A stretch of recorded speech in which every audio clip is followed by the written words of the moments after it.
नमस्कार। आप सुन रहे हैं बोलती किताबें। आज आप सुनेंगे रविंद्रनाथ ठाकुर की लिखी हुई कहानी भिखारिन। अंधी प्रतिदिन मंदिर के दरवाजे पर जाकर खड़ी होती। दर्शन करने वाले बाहर निकलते तो वो अपना हाथ फैला देती और नम्रता से कहती, बाबूजी, अंधी पर दया हो जाए। वह जानती थी कि मंदिर में आने वाले सहृदय और श्रद्धालु हुआ करते हैं। उसका यह अनुमान असत्य न था। आने जाने वाले दो चार पैसे उसके हाथ पर रख ही देते। अंधी उनको दुआएं देती और उनकी सहृदयता को सराहती। स्त्रियां भी उसके पल्ले में थोड़ा बहुत अनाज डाल जाया करती थी। प्रातः से संध्या तक वह इसी प्रकार हाथ फैलाए खड़ी रहती। उसके पश्चात मन ही मन भगवान को प्रणाम करती और अपनी लाठी के सहारे झोपड़े का पथ ग्रहण करती। उसकी झोपड़ी नगर से बाहर थी। रास्ते में भी याचना करती जाती, किंतु राहगीरों में अधिक संख्या श्वेत वस्त्रों वालों की होती, जो पैसे देने की अपेक्षा झिड़कियां दिया करते हैं। तब भी अंधी निराश न होती और उसकी याचना बराबर जारी रहती। झोपड़ी तक पहुंचते पहुंचते उसे दो चार पैसे और मिल जाते। झोपड़ी के समीप पहुंचते ही एक 10 वर्ष का लड़का उछलता कूदता आता और उससे चिपट जाता। अंधी टटोल कर उसके मस्तक को चूमती। बच्चा कौन है, किसका है, कहाँ से आया, इस बात से कोई परिचय नहीं था। 5 वर्ष हुए, पास पड़ोस वालों ने उसे अकेला देखा था। इन्हीं दिनों एक दिन संध्या के समय लोगों ने उसकी गोद में एक बच्चा देखा। वह रो रहा था। अंधी उसका मुख चूम चूम कर उसे चुप कराने का प्रयत्न कर रही थी। वह कोई असाधारण घटना न थी, अतः किसी ने भी न पूछा कि बच्चा किसका है। उस दिन से यह बच्चा अंधी के पास था और प्रसन्न था। उसको वह अपने से अच्छा खिलाती और पहनाती। अंधी ने झोपड़ी में एक हांडी गाड़ रखी थी। संध्या समय जो कुछ मांग कर लाती उसमें डाल देती और उसे किसी वस्तु से ढांप देती, इसलिए कि दूसरे व्यक्तियों की दृष्टि उस पर न पड़े। खाने के लिए अन्न काफी मिल जाता था। उससे काम चलाती। पहले बच्चे को पेट भरकर खिलाती, फिर स्वयं खाती। रात को बच्चे को अपने वक्ष से लगाकर वहीं पड़ी रहती। प्रातःकाल होते ही उसको खिला पिलाकर फिर मंदिर के द्वार पर जा खड़ी होती। काशी में सेठ बनारसी दास बहुत प्रसिद्ध व्यक्ति हैं। बच्चा बच्चा उनकी कोठी से परिचित है। बहुत बड़े देशभक्त और धर्मात्मा हैं। धर्म में उनकी बड़ी रुचि है। दिन के 12 बजे तक सेठ स्नान ध्यान में संलग्न रहते। कोठी पर हर समय भीड़ लगी रहती। कर्ज के इच्छुक तो आते ही थे, परंतु ऐसे व्यक्तियों का भी तांता बंधा रहता जो अपनी पूंजी सेठ जी के पास धरोहर रूप में रखने आते थे। सैकड़ों भिखारी अपनी जमा पूंजी इन्हीं सेठ जी के पास जमा कर जाते। अंधी को भी यह बात ज्ञात थी, परंतु पता नहीं अब तक वह अपनी कमाई यहाँ जमा कराने में क्यों हिचकिचाती रही। उसके पास काफी रुपए हो गए थे। हांडी लगभग पूरी भर गई थी। उसको शंका थी कि कोई चुरा न ले। एक दिन संध्या समय अंधी ने वह हांडी उखाड़ी और अपने फटे हुए आंचल में छिपाकर सेठ जी की कोठी पर पहुंची। सेठ जी बही खाते के पृष्ठ उलट पलट रहे थे। उन्होंने पूछा, क्या है बुढ़िया? अंधी ने हांडी उनके आगे सरका दी और डरते डरते कहा, सेठ जी, इसे अपने पास जमा कर लो। मैं अंधी अपाहिज कहाँ रखती फिरूंगी। सेठ जी ने हांडी की ओर देखकर कहा, इसमें क्या है? अंधी ने उत्तर दिया, भीख मांग मांग कर अपने बच्चे के लिए 2-4 पैसे संग्रह किए हैं। अपने पास रखते डरती हूँ। कृपया आप इन्हें अपनी कोठी में रख लें। सेठ जी ने मुनीम की ओर संकेत करते हुए कहा, बही में जमा कर लो। फिर बुढ़िया से पूछा, तेरा नाम क्या है? अंधी ने अपना नाम बताया। मुनीम जी ने नकदी गिनकर उसके नाम से जमा कर ली और वह सेठ जी को आशीर्वाद देती हुई अपनी झोपड़ी में चली गई। 2 वर्ष बहुत सुख से बीते। इसके पश्चात एक दिन लड़के को ज्वर ने आ दबाया।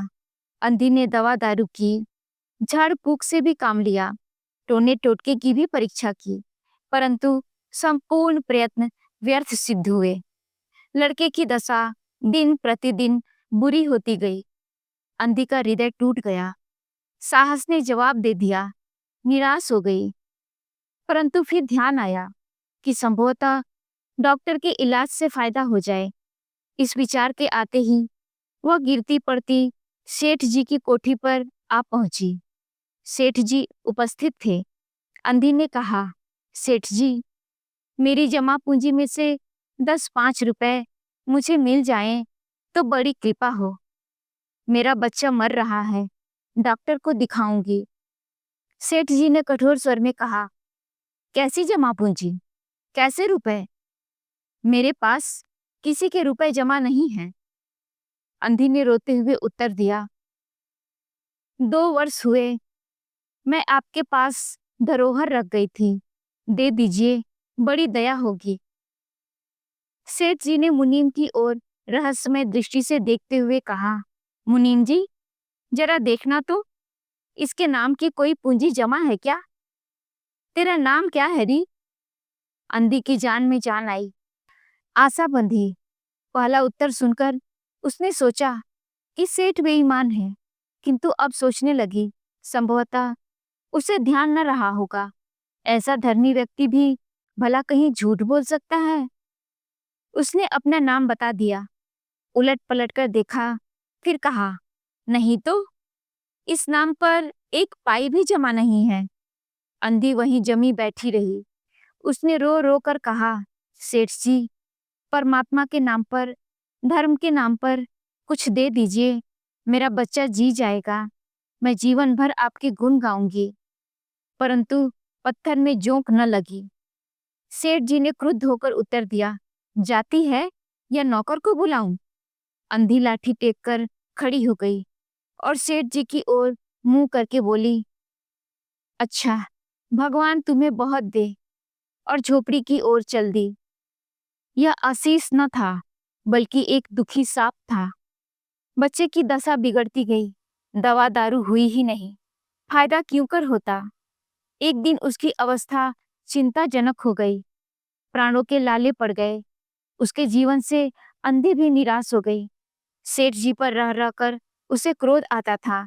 इतना धनी व्यक्ति 2-4 रुपए दे देता तो क्या जाता। और फिर मैं उससे कुछ दान नहीं मांग रही थी, अपने ही रुपए मांगने गई थी। सेठ जी से घृणा हो गई। बैठे बैठे उसको कुछ ध्यान आया। उसने बच्चे को अपनी गोद में उठा लिया और ठोकरे खाती, गिरती पड़ती सेठ जी के पास पहुंची और उनके द्वार पर धरना देकर बैठ गई। बच्चे का शरीर जोर से भभक रहा था और अंधी का कलेजा भी। एक नौकर किसी काम से बाहर आया। अंधी को बैठा देखकर उसने सेठ जी को सूचना दी। सेठ जी ने आज्ञा दी कि उसे भगा दें। नौकर ने अंधी से चले जाने को कहा, किंतु वह उस स्थान से न हिली। मारने का भय दिखाया, पर वह टस से मस न हुई। उसने फिर अंदर जाकर कहा कि वह नहीं टलती। सेठ जी स्वयं बाहर पधारे, देखते ही पहचान गए। बच्चे को देखकर उन्हें बहुत आश्चर्य हुआ कि उसकी शक्ल सूरत उनके मोहन से बहुत मिलती जुलती है। 7 वर्ष हुए तब मोहन किसी मेले में खो गया था।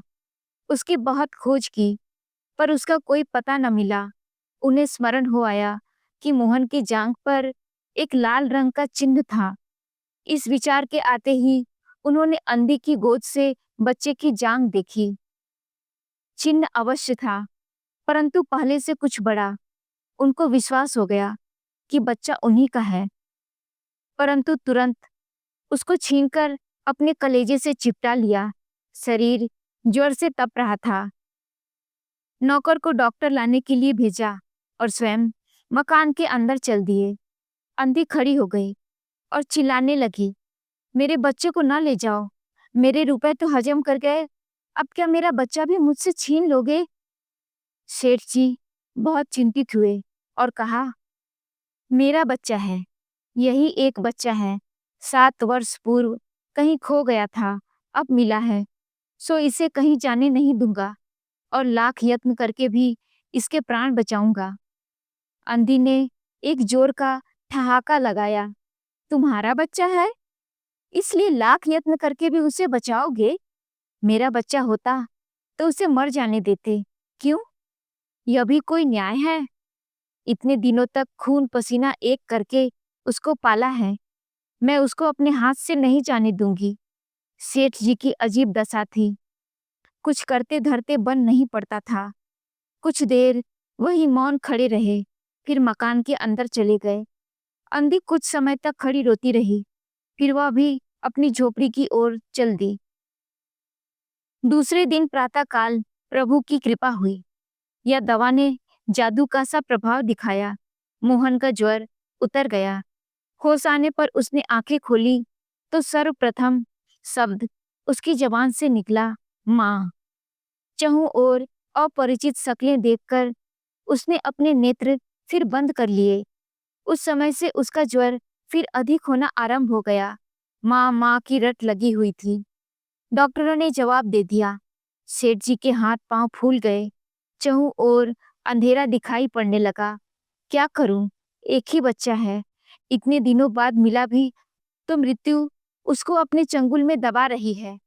इसे कैसे बचाऊं? सहसा उनको अंधी का ध्यान आया। पत्नी को बाहर भेजा कि देखो कहीं वो अब तक द्वार पर न बैठी हो, परंतु वह यहाँ कहाँ। सेठ जी ने फिटन तैयार कराई और बस्ती से बाहर उसकी झोपड़ी पर पहुंचे। झोपड़ी बिना द्वार के थी। अंदर गए, देखा अंधी एक फटे पुराने टाट पर पड़ी है और उसके नेत्रों से अश्रुधर बह रही है। सेठ जी ने उसको हिलाया, उसका शरीर भी अग्नि की भांति तप रहा था। सेठ जी ने कहा, बुढ़िया, तेरा बच्चा मर रहा है। डॉक्टर निराश हो गए। रह रह कर वह तुझे पुकारता है, अब तू ही उसके प्राण बचा सकती है। चल और मेरे, नहीं नहीं, अपने बच्चे की जान बचा ले। अंधी ने उत्तर दिया, मरता है तो मरने दो, मैं भी मर रही हूँ। हम दोनों स्वर्ग लोक में फिर माँ बेटे की तरह मिल जाएंगे। इस लोक में सुख नहीं है, वहां मेरा बच्चा सुख में रहेगा। मैं वहां उसकी सुचारू रूप से सेवा शुश्रूषा करूंगी। सेठ जी रो दिए। आज तक उन्होंने किसी के सामने सिर न झुकाया था, किंतु इस समय अंधी के पांव पर गिर पड़े और रो रो कर कहा, ममता की लाज रख लो, आखिर तुम भी उसकी माँ हो। चलो, तुम्हारे जाने से वह बच जाएगा। ममता शब्द ने अंधी को विकल कर दिया। उसने तुरंत कहा, अच्छा चलो। सेठ जी सहारा देकर उसे बाहर लाए और फिटन पर बैठा दिया। फिटन घर की ओर दौड़ने लगी। उस समय सेठ जी और अंधी भिखारिन दोनों की एक ही दशा थी। दोनों की यही इच्छा थी कि शीघ्र से शीघ्र अपने बच्चे के पास पहुंच जाए। कोठी आ गई। सेठ जी ने सहारा देकर अंधी को उतारा और अंदर ले गए। भीतर जाकर अंधी ने मोहन के माथे पर हाथ फेरा। मोहन पहचान गया कि यह उसकी माँ का हाथ है। उसने तुरंत नेत्र खोल दिए और उसे अपने समीप खड़े हुए देखकर कहा, माँ, तुम आ गई। अंधी भिखारिन मोहन के सिरहाने बैठ गई और उसने मोहन का सिर अपने गोद में रख लिया। उसको बहुत सुख अनुभव हुआ और वह उसकी गोद में तुरंत सो गया। दूसरे दिन मोहन की दशा अच्छी होने लगी। 10-15 दिन में वह बिल्कुल स्वस्थ हो गया। जो काम हकीमों के जो सांदे, वैद्यों की पुड़िया और डॉक्टरों के मिक्सचर न कर सके, वह अंधी की स्नेहमयी सेवा ने पूरा कर दिया। मोहन के पूरी तरह स्वस्थ हो जाने पर अंधी ने विदा मांगी। सेठ जी ने बहुत कुछ कहा सुना कि वह उन्हीं के पास रह जाए, परंतु वह सहमत न हुई। विवश होकर विदा करना पड़ा। जब वह चलने लगी तो सेठ जी ने रुपयों की एक थैली उसके हाथ में दे दी। अंधी ने मालूम किया, इसमें क्या है? सेठ जी ने कहा, इसमें तुम्हारे धरोहर है, तुम्हारे रुपए। मेरा वह अपराध। अंधी ने बात काट कर कहा, यह रुपए तो मैंने तुम्हारे मोहन के लिए संग्रह किए थे, उसी को दे देना। अंधी ने थैली वहीं छोड़ दी और लाठी टेकती हुई चल दी। बाहर निकलकर फिर उसने घर की ओर नेत्र उठाए। उसके नेत्रों से अश्रु बह रहे थे, किंतु वह एक भिखारिन होते हुए भी सेठ से महान थी। इस समय सेठ याचक था और वह दाता थी। कहानी समाप्त हुई। दोस्तों, कहानी आपको कैसी लगी जरूर बताइएगा। और हाँ, हमारी कहानियाँ सुनने के लिए हमारे चैनल को लाइक, शेयर और सब्सक्राइब जरूर कीजिए। मिलते हैं एक नई कहानी के साथ अगले अंक में। तब तक के लिए दीजिए इजाजत। नमस्कार।